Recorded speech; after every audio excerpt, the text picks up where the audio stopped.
Dan senang sekali saya Noristena kembali menyapa pemirsa dalam acara podcast Rawung Karyo Bakul persembahan Dinas Perindustrian dan Perdagangan DIY. Pemirsa, Sentra Kulit Manding dan Sentra IKM Kulit Keparakan adalah dua lokasi di DIY yang sudah dikenal luas dengan produk kerajinan kulitnya. Kedua sentra tersebut masih eksis meskipun kondisinya jauh berbeda dibanding saat keduanya berada di masa jayanya. Untuk itu upaya revitalisasi perlu dilakukan untuk menjaga kelangsungan usaha di kedua sentra tersebut. Nanti kita akan berbicara seperti apa revitalisasi sentra IKM hanya di podcast Rawung Karyo Bakul persembahan Dinas Perindustrian dan Perdagangan DIY dengan tema revitalisasi sentra IKM kerajinan kulit di DIY. Dan tentunya sudah hadir 3 narasumber kita yang luar biasa dan akan saya perkenalkan. Yang di sebelah saya, Kepala Bidang Pengembangan Sumber Daya Industri Disperindak DIY, Pak Asep Subagio. Pak Asep, apa kabar? Alhamdulillah baik Mbak Nari. Alhamdulillah sehat. Matur nuwun Bapak sehat. Sudah meluangkan waktu untuk hadir pada podcast hari ini. Kemudian yang di sebelahnya Wakil Ketua Komisi B DPRD DIY, Pak RM Sinarbiat Mujanat. Pak Sinar, apa kabar? Alhamdulillah sehat, Mbak. Alhamdulillah, matur nuwun loh Bapak sudah meluangkan waktu untuk sama-sama, hadir pada podcast hari ini. Kemudian narasumber yang terakhir, pendamping sentra kulit sekaligus owner Demanding, Pak Gondo Wicaksono. Pak Gondo. Ya Mbak Noris, kabar baik, alhamdulillah, semangat dan luar biasa. Luar biasa sekali, semangatnya menular ini ya Pak ya. Matur nuwun loh Pak ya sudah hadir pada podcast hari ini dan kita nanti akan berbicara terkait dengan revitalisasi sentra IKM kerajinan kulit di DIY. Nah, sebelum kita membahas bagaimana revitalisasi sentra IKM kerajinan kulit, saya mau bertanya kepada Pak Gondo terlebih dahulu ini selaku owner Demanding ya Pak ya. Nah, itu udah berapa lama ini Pak Demanding ini Pak? Kalau cerita proses perjalanannya, karena awalnya saya dulu kuliah di ATK, Poltek Akademi Teknologi Kulit ini kan institusinya Kementerian Perindustrian di bidang kulit perkulitan. Terus dari situ saya bekerja di industri alas kaki yang ada di Sidoarjo, kemudian bekerja di Satkernya Kementerian Perindustrian di bidang pengembangan industri alas kaki, kemudian bikin produk di Tanggulangin. 3 tahun ini saya kembali ke Jogja, lalu di 2022 bulan Januari produksi di Demandings ini kan gitu, produksi alas kaki sepatu khususnya. Jadi Demanding sendiri sudah 2,5 tahun kalau gitu berada di DIY ini Pak. Gitu. Nah, ini Pak terkait dengan industri kulit maupun sentra kulit. Kalau untuk saat ini yang ada di daerah istimewa Yogyakarta, bagaimana tuh Pak kondisinya Pak? Kalau untuk kita bagikan misalkan secara sentra dan non sentra, kalau secara sentra ini kita lihat masanya sekarang kalau bisa dibilang mohon maaf ini sunset deh kan gitu, sunset industri. Artinya saya pernah mengalami ketika di era 90-an itu ketika saya masih kuliah di ATK melihat sentra begitu hidup. Karena sebagai mahasiswa waktu itu kan kita sering kan gitu sebagai kajian, sebagai pembanding, kita mencari ide-ide dari sana. Sentra saat itu tumbuh bagus dan menurut cerita itu sudah di tahun 80-an kan gitu. Kemudian kalau yang non sentra saya lihat juga ada sekarang tumbuh IKM baru yang justru malah lebih kekinian kan gitu, lebih ke anak-anak muda yang paham tentang bagaimana marketingnya, bagaimana mengkonsep manajemen bisnisnya dan sebagainya kan gitu. Jadi untuk DIY secara keseluruhan sih masih sebagai parameter industri kulit, produk kulit di secara nasional kan gitu. Karena industrinya ada, pelakunya berarti, kemudian institusinya ada, dari Poltek ATK, Balai Kulit juga ada di DIY kan gitu. Nah ini teman berikutnya kan ada PR-PR yang harus dikerjakan yang dalam hal ini ranahnya beliau yang ada di Disperinda kan gitu, tentunya dengan kebijakan-kebijakan yang ada di Dewan kan begitu. Oke, tadi dikatakan oleh Pak Gondo kalau sentra kulit untuk saat ini tuh meredup atau Betul. sunset gitu. Betul. Itu kira-kira kenapa itu Pak? Kalau dilihat mungkin ada beberapa faktor eksternal internal ya. Eksternal mungkin sekarang ada di era pasar global. Kalau kita lihat produk dari luar, atau kita lihat di TikTok, bagaimana sangat murah produk-produk itu. Apakah IKM kita mampu bersaing dengan itu? Murah dari segi harga, kualitasnya bagus, inovasi desainnya juga bagus kan gitu.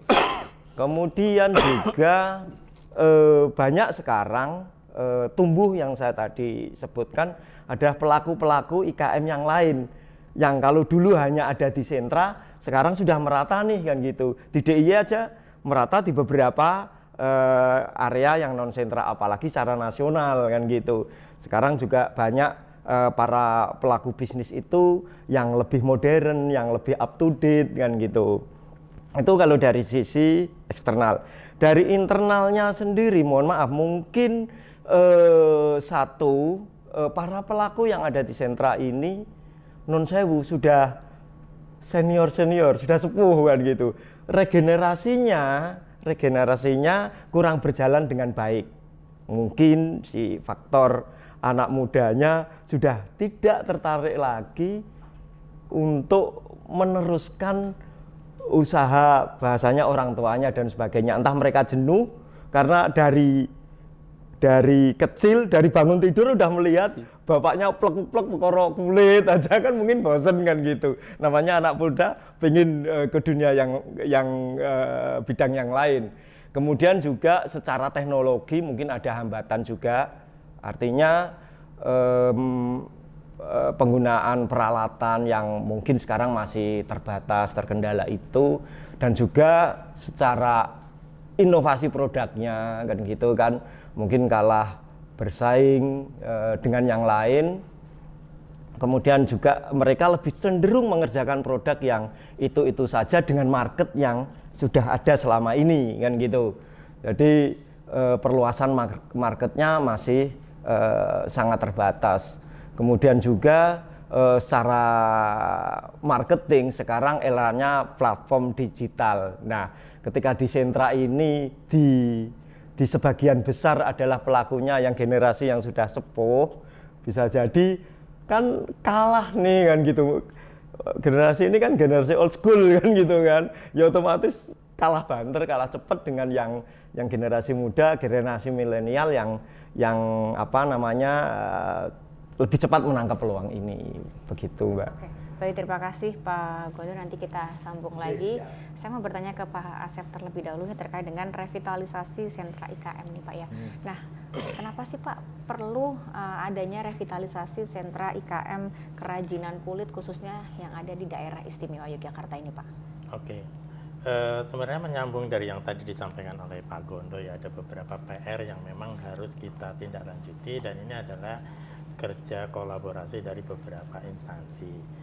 Dan kita dari Dinas Perindustrian dan Perdagangan DIY memang berusaha untuk membangkitkan kembali kejayaan industri kulit yang dulu pernah kita capai ya sejak tahun 80 sampai dengan 90-an.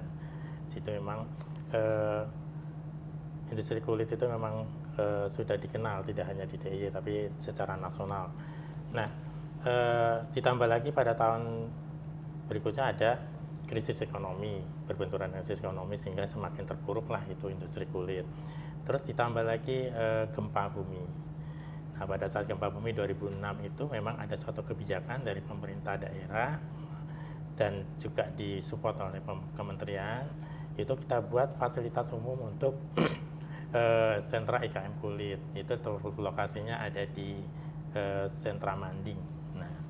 Tetapi juga tidak terlalu termanfaatkan dengan baik karena memang alat-alat yang berada atau teknologi mesin yang ada di fasilitas itu pun juga ternyata sama yang dimiliki oleh IKM pelaku IKM kulit di sentra Manding, sehingga kemanfaatannya tidak terlalu maksimal.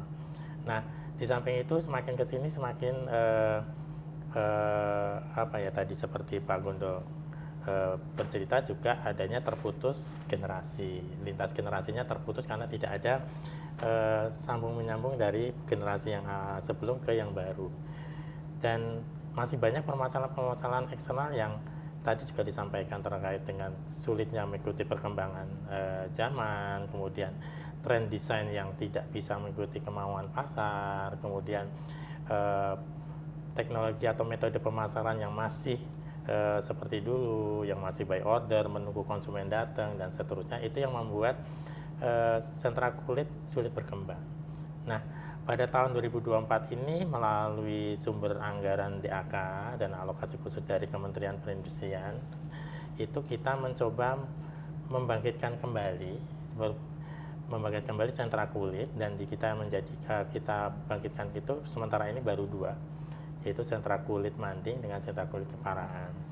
Dan bentuk fasilitasinya apa? Dan ini yang melakukan tidak hanya dari bidang kami, tapi Dinas Perindak secara umum ya. Jadi semua dinas, bahkan UPT itu kerja bareng dalam rangka membangkitkan kembali atau menumbuhkan kembali yang tadi Pak Gondo mengistilahkan sunset industry.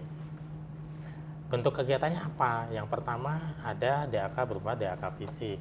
DAK fisik itu kita membangun kembali CFSMI yang fasilitas umum ya untuk sentra kulit Manding menjadi lebih kekinian. Dari sisi apa? Dari segi layanan, teknologi mesinnya itu teknologi mesin yang terbarukan semuanya. Kemudian yang di lantai 2 itu juga ada fasilitasi terkait dengan pemasaran baik online maupun offline. Jadi di situ juga ada fasilitas teknologi untuk foto galeri produk, kemudian untuk podcast produk, kemudian untuk ruang meeting juga kita siapkan yang bisa dimanfaatkan yang menjadi fasilitas untuk para sentra IKM untuk mengembangkan potensi produknya kembali, baik sisi desain, teknologi sampai ke pemasaran, yang kemudian nanti insya Allah akan dikenal dengan Dalam Kulit Jogja. Itu yang mengkoordinatori atau yang menjadi leading sektornya adalah Balai Pengembangan Teknologi Tepat Guna yang bagian dari Dinas Perindustrian dan Perdagangan DIY. Kemudian juga ada DAK non-fisik. DAK non-fisik ini kita menyasarnya adalah proses pembinaan dan fasilitasi. Antara lain yang dilakukan oleh bidang kami adalah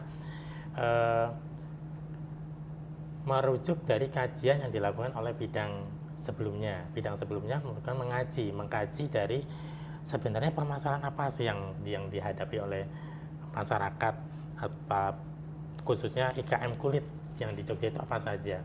Kemudian dirangkum, nah permasalahan itu dikategorikan yang akan diselesaikan oleh masing-masing bidang. Nah, di bidang kami itu adalah terkait dengan soft skill dan hard skill.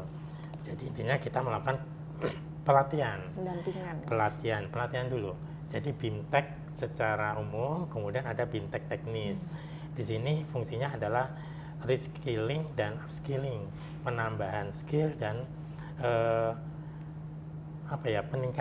peningkatan kompetensi terkait dengan kulit. Nah, di situ ada prakteknya juga, di situ ada pelatihannya, ada prakteknya juga yang didampingi oleh para narasumber yang sudah punya pengalaman di bidangnya. Salah satunya ya Pak Gondo Meniko. Jadi beliau adalah salah satu narasumber terkait pelatihan. Setelah pelatihan kita lakukan on job training. Jadi seperti magang. Seperti magang kita ajak ini pelaku-pelaku ini tadi ke perusahaan kulit yang memang sudah punya pengalaman, yang sudah punya pasar yang nggak main-main. Pasarnya adalah pasar internasional. Beliau punya ke pasarnya itu di Eropa.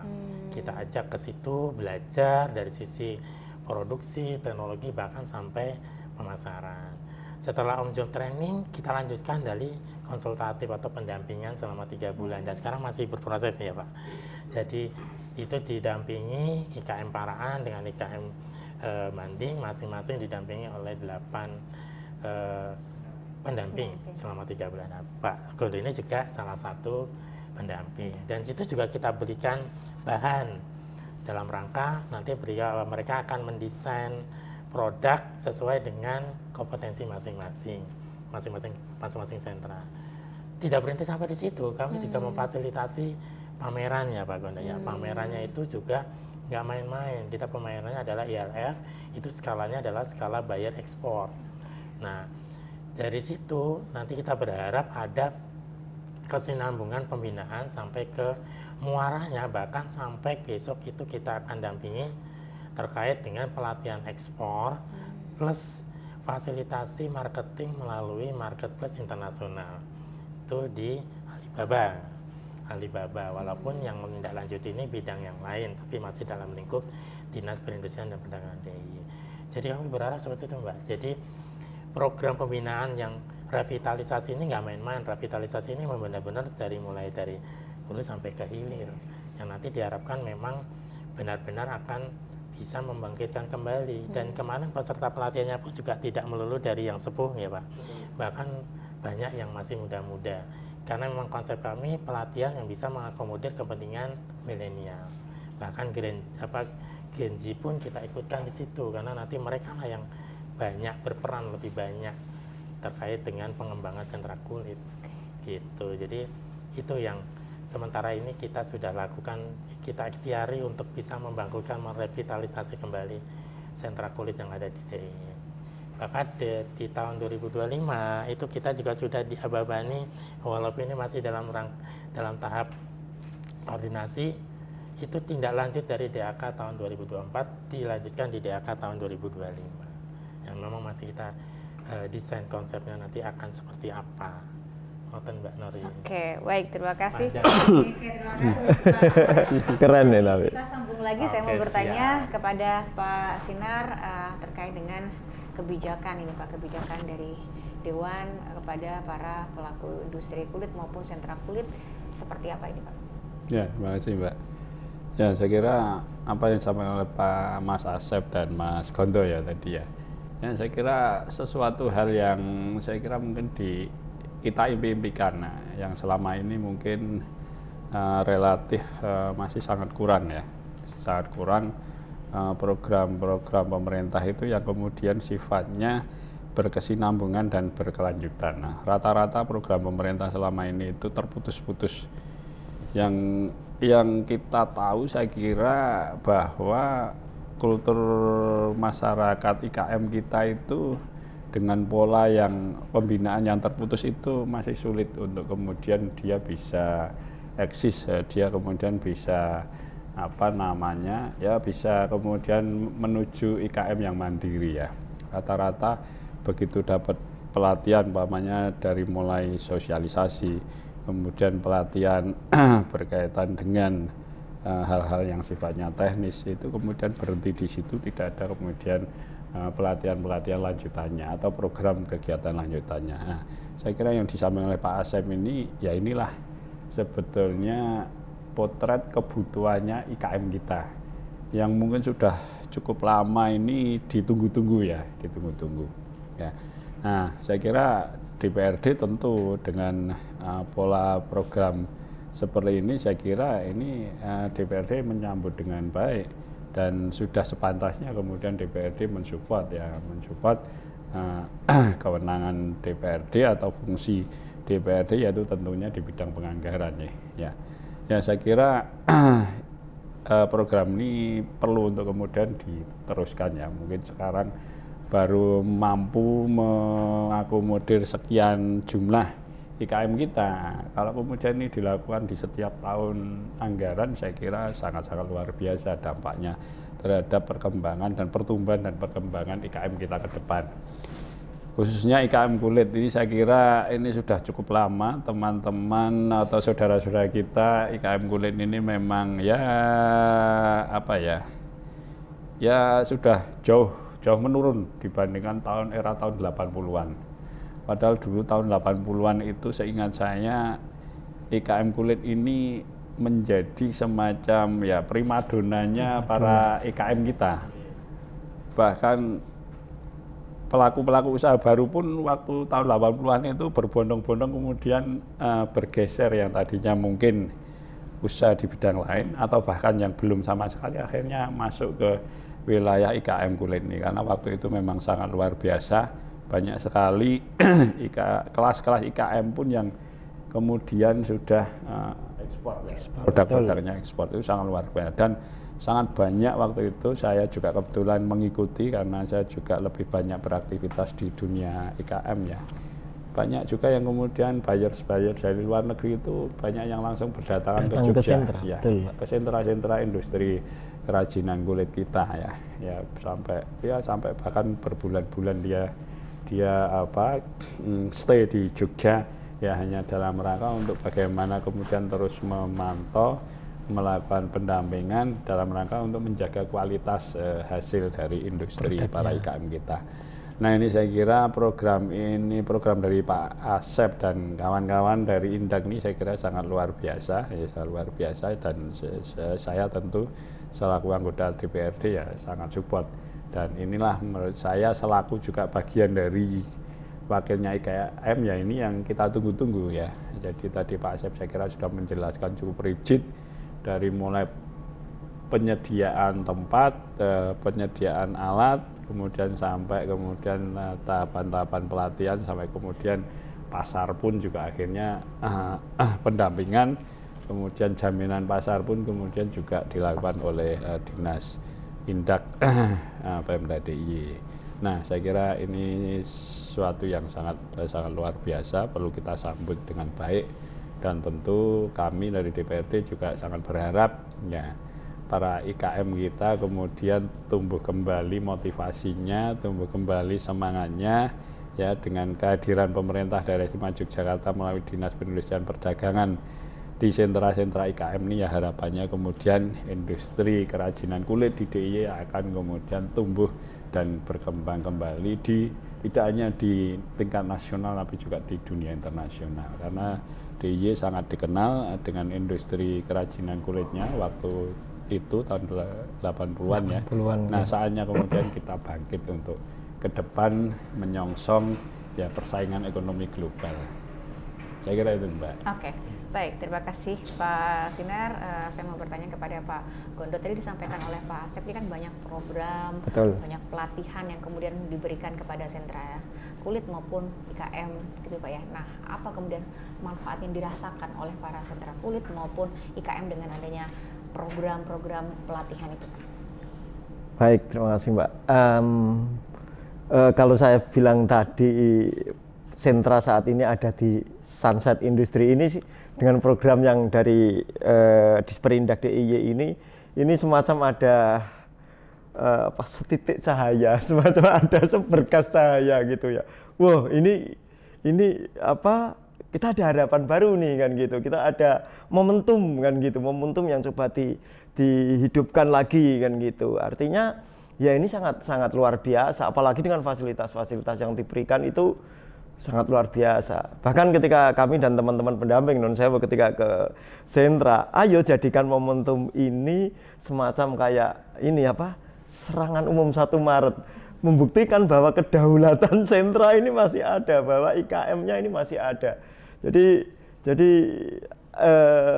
saya kira mulai Pak ya, walaupun dari awal non sewu Pak, kalau kita dari awal ini teman-teman masih ragu sebetulnya ketika ada benerkah seperti apakah. Tapi begitu diikuti dari beberapa kegiatan pelatihan sampai dengan 3 angkatan, on the job training, business matching kan gitu kan, kegiatan yang simultan ini sampai kemudian ini lagi prepare buat Indo Leather and Footwear, ini pameran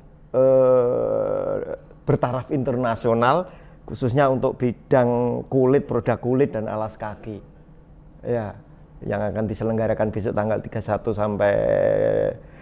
Juli sampai dengan 2 Agustus. Nah, ternyata kesempatan yang diberikan kepada teman-teman yang ada di UKM ini sangat luar biasa. Nah, gitu. Nah, sehingga kita menyambut dengan ini dengan semangat itu yang coba kita tumbuhkan bersama-sama. Makatan, Mbak. Iya toh Pak Asep gitu kan, betul kan? Kalau dari sisi produk itu emang masih luar biasa ya. Ini contohnya sampel produk yang telah dibuat pada saat pelatihan teknis itu alas kaki, sepatu. Kemudian dari sisi desain, dari sisi penampilan pun juga nggak kalah dari produk-produk yang ada di pasaran. Ini kalau nggak salah ini EcoPrint ya Pak ya? Ya betul. Yang ini EcoPrint itu kan desain yang sekarang lagi banyak digemari oleh terutama generasi-generasi milenial ya, itu yang EcoPrint itu sangat menarik buat saya, karena saya pribadi pun kayaknya baru pertama kali lihat produksi manding yang manding dan keparaan yang seperti ini gitu. Terus di sana juga ada sepatu yang kesannya kayak sepatu biasa, tapi kalau dilihat itu dari jahitannya, aksen jahitannya itu sangat menonjol, itu estetis banget gitu ya, estetis sekali, dan itu dari segi kekuatan pun juga luar biasa, tidak kalah dengan produk-produk yang ada di pabrikan. Kemudian kombinasi warna, kombinasi desain di bagian tali sepatunya itu kan juga sesuatu yang menurut saya juga mengikuti tuntutan dari milenial, tuntutan dari generasi pasar sekarang ya. Kalau yang dompet ini juga desain dompet saku yang sekarang lagi tren dipakai oleh orang-orang, terutama seperti Pak Sinar itu kan juga sering bawa dompet tangan. Pria-pria pebisnis, pengusaha muda itu kan juga pada pakai tas tangan. Clutch ya istilahnya, ya, clutch gitu ya. Jadi ini kelihatan eksklusif sekali, gitu. Kelihatan karena bahan kulitnya yang nggak terlalu kaku dan dipakai. Itu kan saya juga di kantor juga ada gitu ya, saya lihat. Dan kemasannya yang tidak kalah lux dibandingin dengan produk luar. Nah, itu kita engage. Itu tagline-nya Pemda DIY, Bangga Buatan Jogja, itu mendampingi Bangga Buatan Indonesia BBI dengan sama bangga memakai produk Indonesia. Itu Mbak. Oke. Nah, kalau bicara tentang tantangan ini Pak, apa sih Pak tantangan yang mungkin dihadapi oleh sentra kulit maupun oleh para pelaku industri kulit ini, apa ini Pak tantangannya? Tantangan terbesarnya itu sebenarnya yang seperti Pak Gondo tadi sempat ngediko di awal, yaitu serangan dari eksternal yang menyatakan bahwa produk itu di TikTok ditawarkan dengan sangat harga murah, kemudian aksesnya juga sangat gampang, terus secara kualitas juga tidak bisa disepelekan, secara desain apalagi desainnya sangat-sangat luar biasa ya. Kita lihat di marketplace itu kan sangat gampang mengakses produk dari luar. Nah, itu yang menjadi tantangan besar bagi para IKM untuk bisa berkreasi, memunculkan inovasi baru, sehingga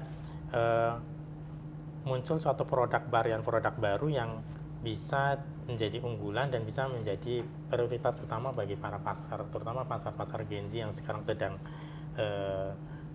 in ya, gitu ya. Kemudian aksesnya juga gampang lah. Itu tadi yang seperti Pak Gun dengan Diko juga, bahwa para IKM kulit itu lebih banyak sepuh untuk mengakses pasar yang berbasis teknologi sekarang juga kan kurang. Makanya di sini kita juga memfasilitasi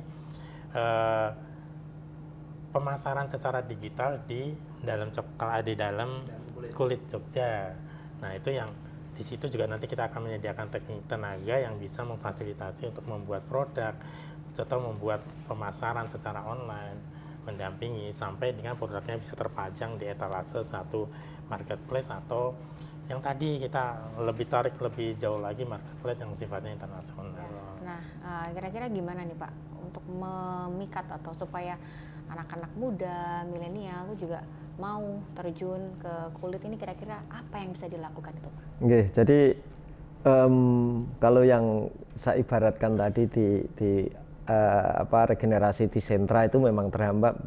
Mereka hanya melihat yang itu saja kan, dari hari ke hari, dari mulai melek ibaratnya membuka mata itu udah melihat orang tuanya yang bergelut di bidang itu. Maka harus ada sesuatu yang menarik buat Gen Z ini apa kan gitu. Kalau sekarang eranya platform digital, artinya coba dikemas hal ini dengan program-program yang kekinian. Mungkin dari dinas ini juga ada arah ke depan buat itu kan gitu. Nah, artinya sehingga regenerasi ini menjadi menarik karena yang dia ketahui pada saat ini adalah hulunya, adalah proses produksinya kan gitu. Kemudian di hilirnya ini kan masih sedikit kalau dia lihat kan, apalagi dengan pemasaran yang masih konvensional selama ini yang di sentra kan gitu. Harapannya ketika sampai ke hilirnya yang ternyata lebih menarik ya, apa ini nanti yang perlu kita konsep misalkan kan gitu, supaya generasi muda ini tertarik kan gitu, ini bisa menggairahkan lagi buat teman-teman yang di sentra, khususnya yang generasi muda kan seperti itu. Jadi kalau yang saya lihat ya bikin sesuatu misalkan nih ada lomba misalkan ya, kalau kita konsep lomba, ada lomba desain buat yang generasi muda, kemudian membuat produk yang inovatif, kreatif, kemudian bagaimana mengkonsep ini secara di platform digital dan sebagainya. Kemungkinan bisa hal kurang lebih yang seperti itu, Pak. Oke, baik, terima kasih Pak Gondo. Saya mau bertanya kepada Pak Sinar terkait dengan komitmen maupun kontribusi nih Pak dari DPRD DIY untuk membina maupun mengembangkan sentra-sentra industri kulit maupun para IKM kulit khususnya yang ada di Yogyakarta ini seperti apa ini Pak? Ya, terima kasih Pak. Ya, jadi kalau kita bicara sentra industri kulit ini sebetulnya sejak tahun 80-an ada 3 tempat ya yang saya tahu. Yang ada di Manding, Keparaan, kemudian di Bugisan ya. Patambuluan itu, betul. Iya, Pak. Nah, saya kira 3 tempat ini yang kemudian harus menjadi prioritas ya, prioritasnya Indak. Bagaimana kemudian 3 tempat ini bisa dengan sentuhan-sentuhan fasilitasi dari programnya pemerintah, dalam hal ini Perindustrian dan Perdagangan DIY, ini harapan kami tentu ya 3 sentra industri ini ya bagaimana kemudian bisa ditumbuhkan lagi, dibangkitkan kembali, diangkat kembali ya. Karena saya kira ya masih ada beberapa yang sampai hari ini masih berusaha untuk bertahan meskipun juga kadang agak berat ya. Nah, oleh karena itu saya kira sekali lagi karena industri kerajinan kulit ini memang betul-betul pernah menjadi andalannya industri kerajinan di DIY, saya kira ini harus menjadi perhatian serius dari Indak untuk bagaimana bisa mewujudkan tadi yang Pak Asep sampaikan, mewujudkan kembalinya sentra-sentra industri kerajinan kulit di daerah istimewa Yogyakarta. Saya kira bukan sesuatu hal yang sulit kalau kemudian ada keseriusan dari pemerintah daerah dan juga ada sambutan yang positif dari para pelaku IKM kita di 3 tempat sentra industri kerajinan kulit itu. Dan kemudian saya kira juga yang saya cermati dari tadi Mas Gondo dan ya jadi ya memang salah satu problemnya saya kira tidak bicara hanya di kulit ya, tapi di beberapa sektor itu rata-rata ya bicara regenerasi. Betul. Nah, bicara regenerasi ini memang ya kita harus betul-betul mendalami, mencari tahu sebetulnya apa sih yang kemudian membuat anak-anak generasi muda kita akhirnya tertarik untuk bisa meneruskan usaha industri kerajinan kulit orang tuanya umpamanya kan begitu. Ya salah satunya tadi saya kira yang disampaikan Mas Gondo tadi menarik ya. Ya ada porsi atau peran yang memang itu diarahkan untuk anak-anaknya. Jadi orang tuanya biarkan kemudian sudah berjalan dengan berbagai macam pembinaan dari dinas. Nah, si anaknya ini yang kemudian dicoba untuk ya bahasanya mungkin dibuatkan mainan-mainan yang kemudian mereka menarik. Salah satunya tadi desain. Ya, saya kira sekarang era digitalisasi, era teknologi ya saya kira anak-anak muda kita akan lebih tertarik kemudian digiring untuk diberikan edukasi-edukasi terkait dengan desain kan. Desain, kemudian juga mungkin foto, bagaimana kemudian setelah dia menguasai keterampilan mendesain, membuat desain-desain produk dari kulit ini, kemudian dia diberikan edukasi juga untuk bagaimana menguasai melalui teknologi ya untuk bisa membuat foto produk yang baik, yang menarik, yang bagus, yang kemudian ya orang melihat itu akhirnya kemudian tertarik ya.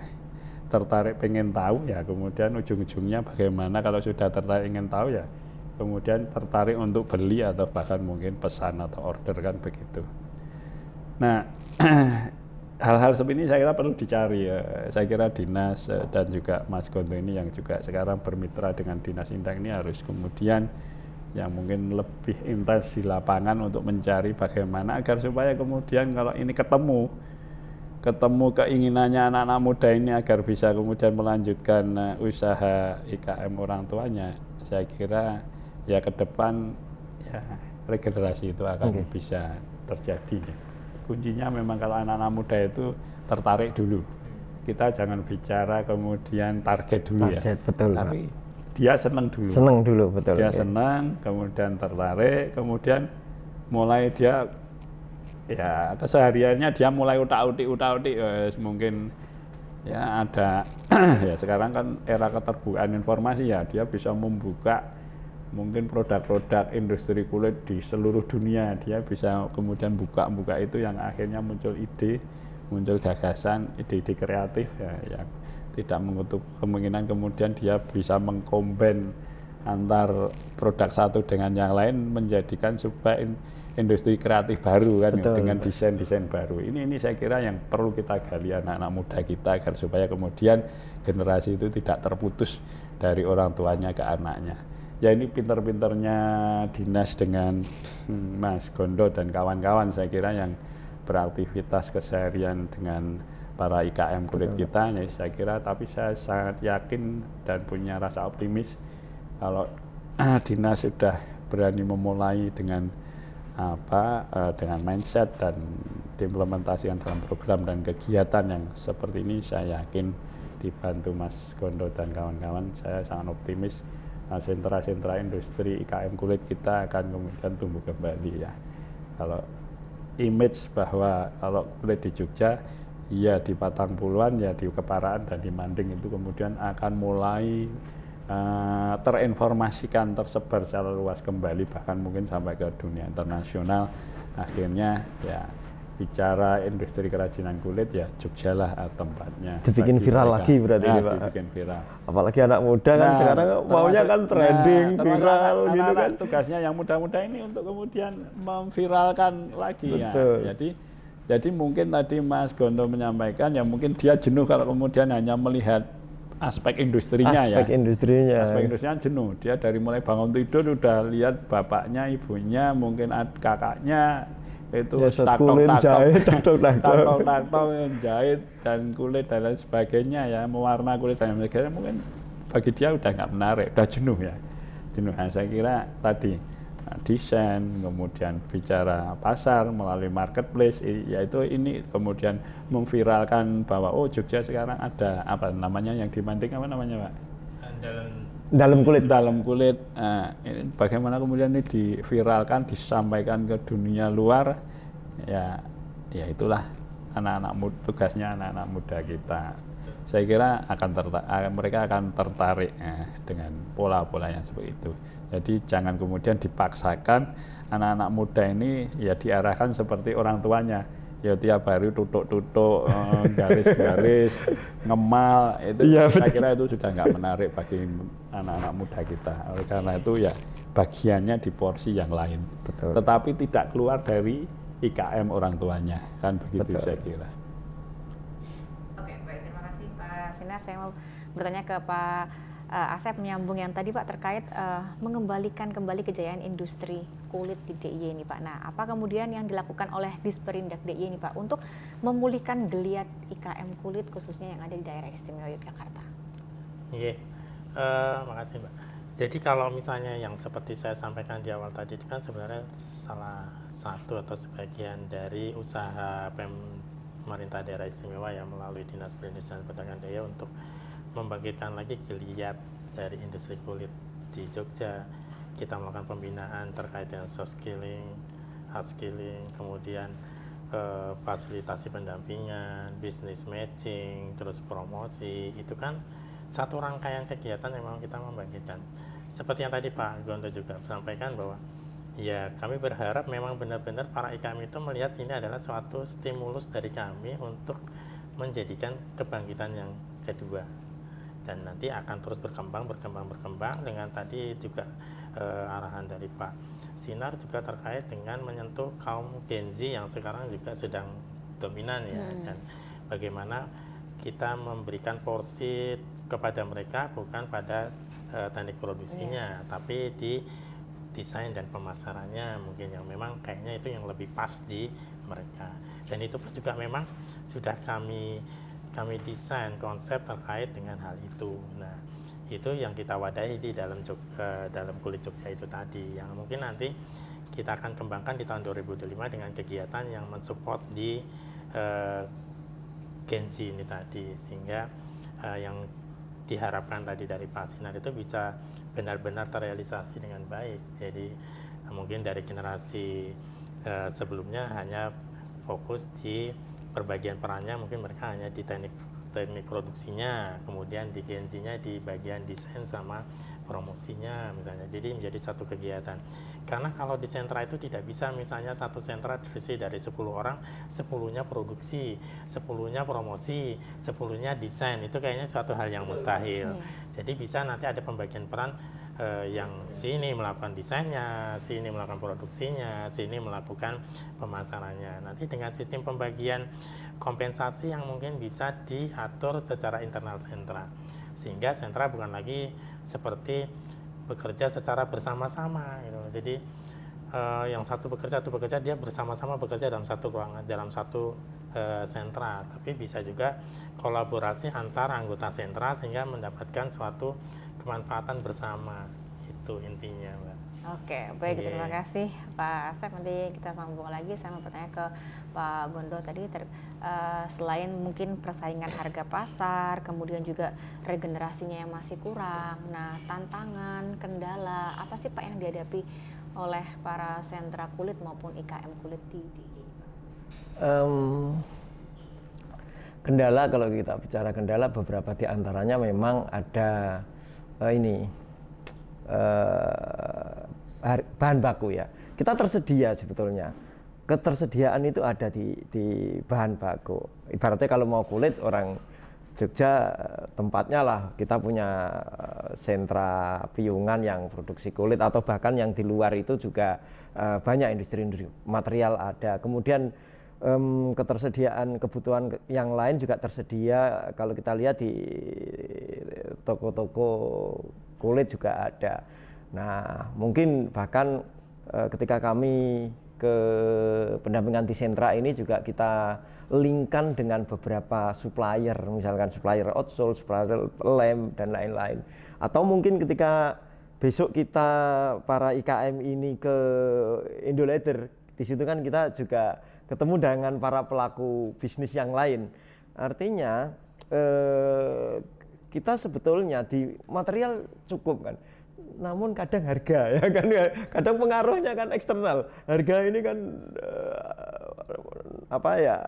cenderung naik. Kalau mau saya bilang turun, nggak pernah ada ceritanya kemudian kita beli lem gitu terus turun harganya kan gitu, karena ini pengaruh lem itu bahan kimia kan gitu. Kemudian ada pengaruh dengan minyak, harga minyak yang terus, nah kecenderungan menaik. Sementara kita harus ya itu tadi, efektif di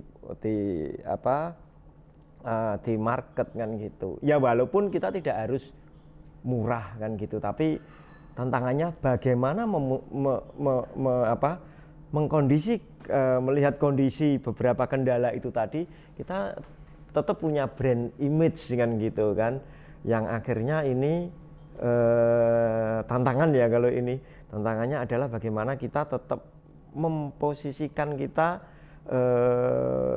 produk-produk para IKM ini menarik di pasar dengan kendala-kendala yang ada itu tadi. Lem mahal, apakah harga kita harus dengan keuntungan yang menipis dan sebagainya. Selagi kita bisa memunculkan produk image yang bagus, saya kira buyers atau konsumen tetap akan melirik produk kita. Tidak mesti loh, ibaratnya di TikTok itu murah, lalu kita mahal, kita jadi nggak laku. Selagi kualitas kita bagus kan gitu, selagi desain kita lebih menarik, inovatif dan sebagainya kan gitu, material kita bagus. Nah, artinya dengan kendala-kendala yang ada tersebut, tetap tantangannya adalah kita menciptakan produk yang bisa berkualitas kan. Dengan secara proses kita bisa efektif, efisien kan gitu. Ini juga menarik Pak Asep, pembelajaran ketika kita on the job training, Kita lihat perusahaan yang segitu gede, ya kan gitu. Dia juga melakukan efisiensi. Bagaimana supaya dia bertahan? Karena itu juga sebetulnya ini bukan hanya dialami oleh IKM saja kan Pak, kan gitu kan. Industri yang skala gede juga sama. Nah, teman-teman belajar dari ini yang apa yang disampaikan ketika on the job training. Oh, mereka melakukan itu juga. Mereka melakukan efisiensi. Mereka nggak menimbun stok kulit yang banyak seperti itu yang dilakukan dulu. Tapi proses ini kan mengalir. Nah, sisi bagus itu yang kita ke sentra, kita ngobrol diskusi. Ternyata dari on the job training itu dapat ilmu itu juga kan gitu, efektif, efisien kan gitu. Jadi kendala-kendala yang ada sebetulnya ya memang ada kan gitu, tapi tantangannya bagaimana kita tetap bisa membuat unggul produk-produk ini menarik di konsumen.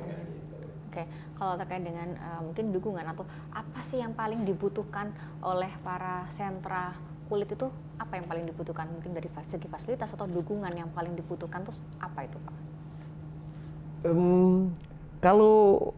Kalau dukungan saat ini sebetulnya sudah dilakukan, sedang berproses kan gitu, sedang berproses mulai dari ya apa yang disampaikan Pak Asep tadi, termasuk bahkan nanti setelah dalam kulit itu ada kan gitu. Ini kan suatu dukungan. Di DIY ini kita punya PDIN. Ya, kemudian di dalam kulit ini nanti PDIN ini anggaplah sebagai proses riset kan gitu, riset desain dan lain-lain kan gitu. Kemudian di dalam kulit ada nanti di lantai 1 unit teknis yang itu tugasnya para crafternya setelah dari proses desain. Kemudian di lantai 2-nya ada ruang display. Berarti ruang display kalau di situ ada fasilitas digital marketing ya, podcast digital marketing. Artinya kan kita bisa dua nih, offline dan online kan gitu. Nah, fasilitas apa adalah bagaimana mungkin ada kebijakan dari entah ini dinas atau nggak tahu ya apa, mungkin dari dewan yang mengelingkan ini kan gitu kan. Ada juga misalkan kalau program di Kemenkop ini Pak, apa istilahnya, factory sharing. Factory sharing itu satu kelompok IKM masing-masing membuat suatu komunitas bersama, membuat brand satu kan gitu. Kalau saya bayangkan ini bisa dilakukan di dalam kulit kan gitu, dengan beberapa pelaku IKM, lalu kemudian kita bikin produk yang bikin brand produk yang punya brand yang mewakili DIY kan gitu kan. Artinya ini kan sangat bagus kan gitu, bahwa di situ dengan project factory sharing ini ada brand yang dimunculkan oleh DIY khususnya di kulit yang menjadi representasi sentra atau para pelaku IKM atau bahkan secara nasional internasional. Oh, dari DIY muncul brand ini loh kan gitu kan, dari hasil factory sharing. Nah, fasilitas apa ya yang bisa menghubkan ini loh, simpul-simpul ini kan gitu. Di situ ada programnya Kemenkop, kemudian perindustrian, kemudian kalau kita lihat PDN punya kota kan gitu kan. Nah, jadi kalau fasilitasnya bisa menjembatani ini sehingga manfaat ini bisa diperoleh oleh pelaku IKM kan gitu. Ya, saya kira apa yang disampaikan oleh Mas Gono tadi ini berkaitan dengan koordinasi lintas organisasi perangkat daerah ya, lintas sektor ya. Ya, ini memang kadang sangat mudah diucapkan tapi prakteknya juga sulit ya kadang untuk dilakukan, karena kadang masih masing-masing rumah tangga masing-masing ya, masih ego sektoral itu masih muncul ya kadang ya ini wilayahnya Indah, ini kan wilayahnya koperasi UMKM kan ya, ini kadang tarik ulur seperti itu yang kemudian ego sektoral itu masih muncul. Nah, ini memang yang perlu menjadi perhatian serius juga Mas ya Mas Gondo ya. Jadi ini juga saya selalu sampaikan ya, memang bicara program itu tidak bisa kemudian hanya dilimpahkan pada satu OPD saja, satu dinas saja, namanya Indak saja kan. Itu saya kira juga berat bagi Indak ya, karena tadi programnya Indak itu pasti juga akan menimbulkan multiplier effect ke OPD yang lain. Yang lain, betul. Yang ini bukan kewenangannya Indak pamannya kan begitu. Nah, itulah bentuk kerjasama antar OPD lintas dinas, lintas sektoral inilah saya kira yang ya perlu ke depan ini juga harus dibenahi ya, dibenahi. Karena kita membina IKM atau apapun itu, membina kelompok-kelompok masyarakat, itu kalau kemudian sudah melibatkan lintas sektoral ya akhirnya program itu ya tidak bisa optimal, bisa berjalan di masyarakat. Nah, saya kira ini sangat penting ya. Tadi betul saya sepakat PDIN di mana Terban itu saya kira itu juga sampai hari ini kami beberapa kali melihat ke sana ya memang belum juga berjalan sebagaimana harapan dari kita semua, termasuk juga mungkin harapan dari pemerintah pusat ya. Nah, padahal di sana juga luar biasa fasilitasinya, semua alat-alatnya juga sudah digitalisasi semua. Saya pernah masuk ke gudangnya. Nah, alat-alat itu sangat luar biasa sebetulnya. Nah, ini juga yang terjadi sama, persoalannya masih tarik ulur antara pemerintah pusat yang kemudian ada wakilnya pemerintah pusat yang di PDIN dengan kemudian dinas perdagangan ya, perdagangan di Perindak kota ya. Kota, betul ya. nggih, Pak. Ini juga belum sinkron ini. Nah, ternyata itu Mas Gondo mensinkronkan ya kadang mudah diucapkan tapi kadang sulit juga untuk untuk kemudian dipraktekkan. Nah, saya tentu kami dari DPRD ya sangat berharap ya situasi-situasi seperti ini ya ke depan ayolah sudah saatnya kita jangan kemudian malah ya semacam ada tarik ulur di internal pemerintahan daerah kan. Dan jalan sendiri-sendiri. Karena sebetulnya semua tujuannya sama. Tujuannya kan sama. Mau Indak, mau koperasi UMKM itu tujuannya sama. Mau pertanian ya. Yang belum lagi ini Pak pariwisata Pak itu apalagi ini kan industri kreatif kan di pariwisata terkait dengan pariwisata juga. Semua sebetulnya tujuannya sama, bagaimana kemudian mengangkat para industri industri kerajinan di daerah Yogyakarta ya, industri kreatif, industri kerajinan, industri mungkin makanan dan lain sebagainya, semua muaranya sama. Ya, cuma ini saya kira yang masih terus harus kita perbaiki. Saya kira saya juga perlu mengkritisi pemerintah dalam aspek ini ya. Nah, koordinasi itu sangat penting ya, kerjasama lintas sektoral itu sangat penting karena itulah sebetulnya salah satu kunci kesuksesan sebuah program. Indak mungkin mempunyai ide gagasan yang sangat bagus, yang sangat luar biasa, yang sangat lengkap. Tapi ada aspek-aspek yang sebetulnya itu kewenangannya sektor lain, ya dinas lain. Akhirnya program yang sudah sebaik itu dari Indak ya bisa kemudian ya ada halangan-halangan di titik-titik tertentu nantinya. Ini kan sayang ya kayak gitu. Nah ini saya kira saya sepakat dengan Mas Gondo ya, ini mohon untuk bisa didengar oleh pemerintah daerah Yogyakarta dan juga pemerintah tidak hanya DIY tapi juga kota kabupaten nih. Nah, ini juga harus selalu bersinergi dengan Pemda DIY, jangan kemudian karena era otonomi ya kota kabupaten ini juga kadang sering jalan sendiri. ini saya kira ya ke depan demi untuk kebaikan IKM kita ya saya mohon di sini dengan sangat ya mari kita introspeksi diri, kita konsolidasi di pemerintah daerah ya, agar supaya apapun bentuk program itu kalau kemudian harus melibatkan lintas sektoral ya mari kita dengan semangat gotong royong ya kita bareng-bareng. kita jalankan secara bareng-bareng untuk kita bisa bersinergi dan bisa bekerja sama. Saya kira itu. Oke, baik, terima kasih Pak Sinar. Saya mau bertanya ke Pak Asep, menyambung tadi terkait dengan revitalisasi CFSMI Manding ya. Nah, bagaimana kemudian rencana dari Disperindak DIY untuk revitalisasi CFSMI di Manding itu, Pak? Proses revitalisasinya adalah dengan cara melakukan konstruksi. Jadi kita membangun ulang dan melengkapi fasilitas yang ada. Jadi insya Allah itu nanti akan berubah menjadi yang kita sebut tadi dalam kulit Jogja.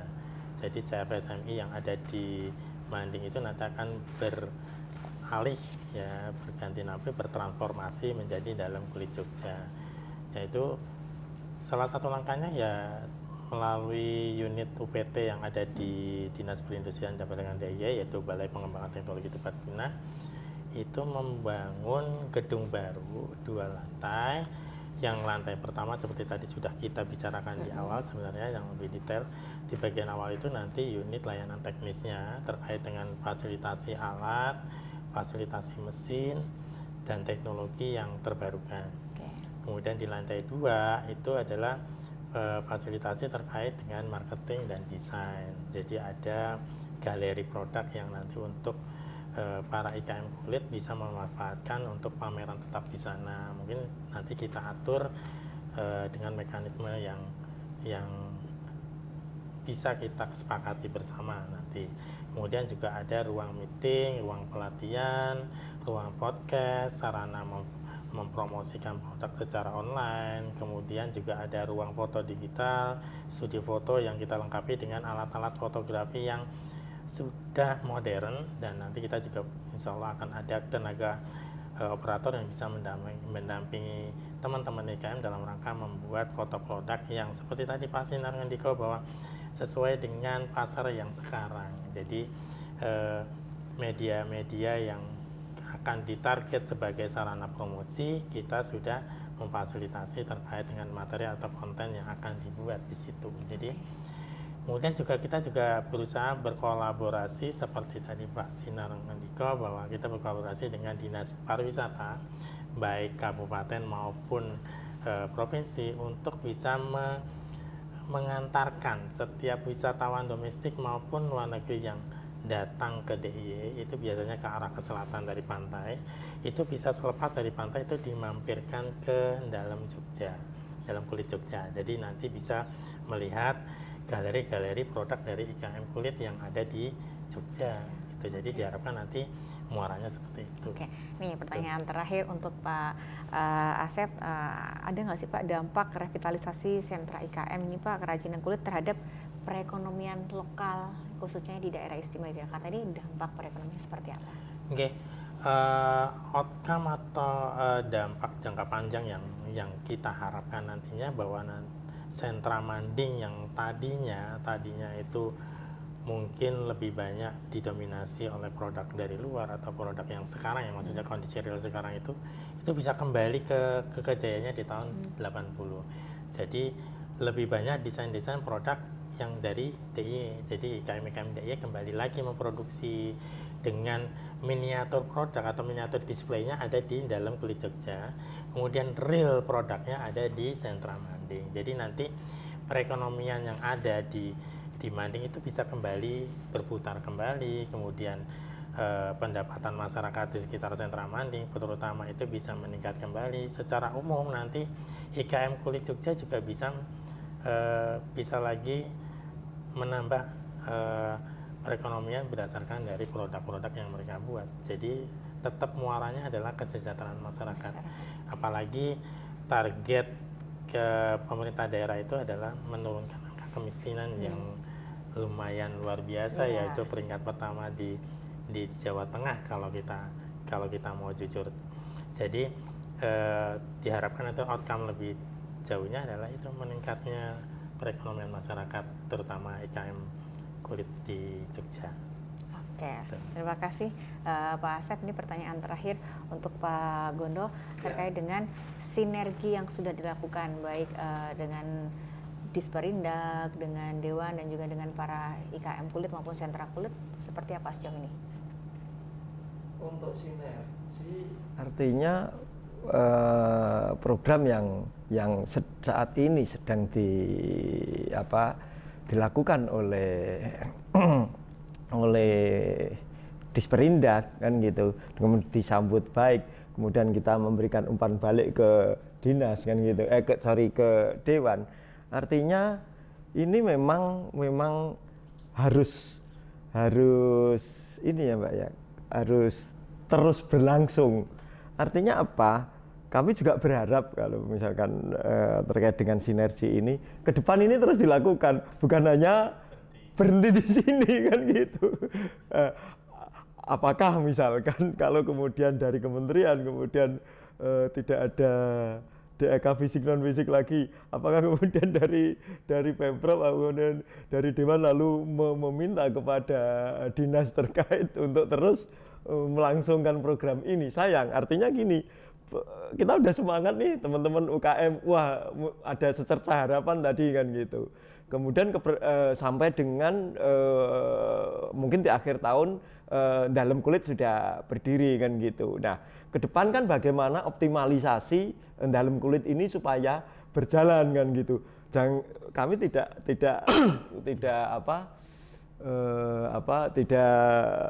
jangan sampai kan gitu dari dinas ya Pak kan gitu, Disperindak sampai dengan gedung sudah selesai, program setahun ini dilaksanakan, udah kalian tinggal meneruskan aja kan gitu, kita akan melakukan dewe kan, jangan kan gitu kan Pak. Ya harapannya juga gitu Pak Dewan, ya. Kalaupun kemudian ini bisa itu tadi Pak, yang jenengan ngendika tadi, bagaimana berupaya untuk di Pemkot maupun Pemkap melalui dinas masing-masing yang terkait kan gitu. Kalau kita lihat bisa dari Disperindaknya iya, kemudian dari koperasinya, kemudian dari pariwisatanya, betul yang disampaikan Pak Asep tadi. Nah ini terus bersinergi kan gitu kan, sehingga ini memberi dampak yang positif semakin ke depannya kan, ngoten Mbak. Ya. Gitu Pak. Gitu. Terima kasih Pak Gondo. Terakhir Pak Sinar, dengan adanya revitalisasi sentra IKM kerajinan kulit ini, kalau Pak Sinar kan ini ke depannya nih harapannya untuk para IKM maupun sentra kulit nih seperti apa dengan adanya revitalisasi? Silahkan. Iya. Jadi sebetulnya di pemerintah daerah istimewa Yogyakarta itu cukup lengkap ya, mempunyai lintas dinas yang sangat lengkap ya. Ada Indak, ada Koperasi MKM, ada pariwisata dan industri kreatif. Kemudian Indak ini ada BPTG ya. Kemudian ada juga kemasan kalau tidak salah. Kemudian juga ada hak kekayaan intelektual ya di Indak juga, di bawah Indak juga. Oh, pariwisata sekarang ya. Nah, jadi sebetulnya kemudian di pertanian. Menambahkan Pak, dari kementerian ada satker yang di DIY. Balai Diklat Industri, kemudian Balai Kulit, betul. Kemudian ada Poltek ATK. Ada Balai Kulit ya, Balai Kulit, kemudian ada ATK kan ya, Akademi Teknologi Kulit. Saya kira di DIY ini sudah sangat lengkap terfasilitasi ya dari pemerintah ya, pemerintah. Tinggal bagaimana kemudian saya kira apa yang sudah ada ini kemudian ya masing-masing mari harus ada rasa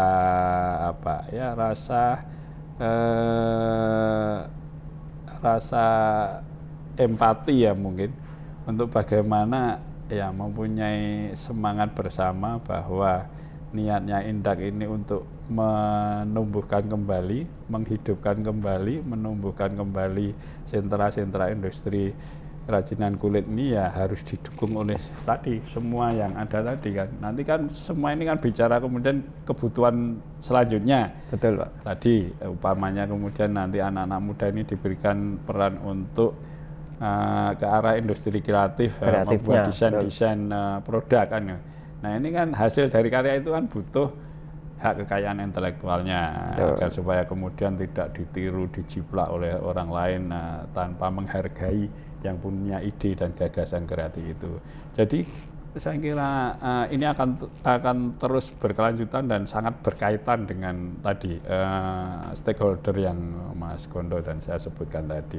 Nah, oleh karena itu tadi koordinasi ini sangat penting, bahwa program ini bukan hanya kemudian beban tanggung jawab ada di Indak, tapi ya stakeholder yang lain ini juga harus punya beban tanggung jawab dan juga harus punya peran gitu, sehingga kecemasan atau kekhawatiran ya, Mas Gondo tadi ya tidak akan terbukti karena sangat lengkap saya kira DIY. Kalau ini stakeholder tadi yang kita sebutkan tadi semua punya peran untuk kemudian bagaimana ke depan ide gagasan programnya Indak ini masing-masing itu harus punya peran, punya apa namanya, ya punya rasa memiliki Jogja ini harus kita bangkitkan kembali industri kulit kita. Ini punya beban tanggung jawab yang sama. Saya kira ya tidak ada yang sulit kita untuk kemudian membangkitkan kembali era kejayaan industri kulit di Jogja ini di tahun 80-an. Saya kira potensinya sangat ada, ya Jogja gudangnya anak-anak kreatif, orang-orang kreatif. Betul. Kemudian juga industri kulit saya kira juga baik yang generasi tua sampai yang muda pun saya kira juga masih ada, masih bertahan cukup banyak. Ya tinggal bagaimana kemudian sentuhan-sentuhan dari pemerintah ini. Ya sentuhan pemerintah ini ke konteksnya juga dalam rangka untuk memantik agar supaya ya IKM-IKM kita ini kemudian tumbuh semangat lagi. Rumongso dikaruhke, rumongso digatekke karo pemerintah. Betul, dia punya budaya rasa malu. Oh pemerintah memperhatikan, pemerintah memfasilitasi mosok awake dhewe ra gelem dari tidurnya kan gitu. Nah, saya sangat berharap ya mari kita bangun dari tidur, ya kita song-song ke depan ya kejayaan industri kulit di DIY ini seperti minimal seperti pada kejayaan era tahun 80-an. Syukur-syukur ya lebih maju. Itu saya kira. Luar biasa. Terima kasih sekali Pak Sinar, terima kasih Pak Asep, terima kasih juga Pak Gondo sudah meluangkan waktunya untuk berbincang-bincang pada hari ini. Terima kasih sekali. Dan terima kasih juga untuk pemirsa yang telah menyaksikan podcast Rawuh Karya Bakul persembahan Dinas Perindustrian dan Perdagangan DIY. Saya Noristera, Pak Asep, Pak Sinar, dan juga Pak Gondo yang hadir pada hari ini mohon pamit undur diri. Terima kasih dan sampai jumpa.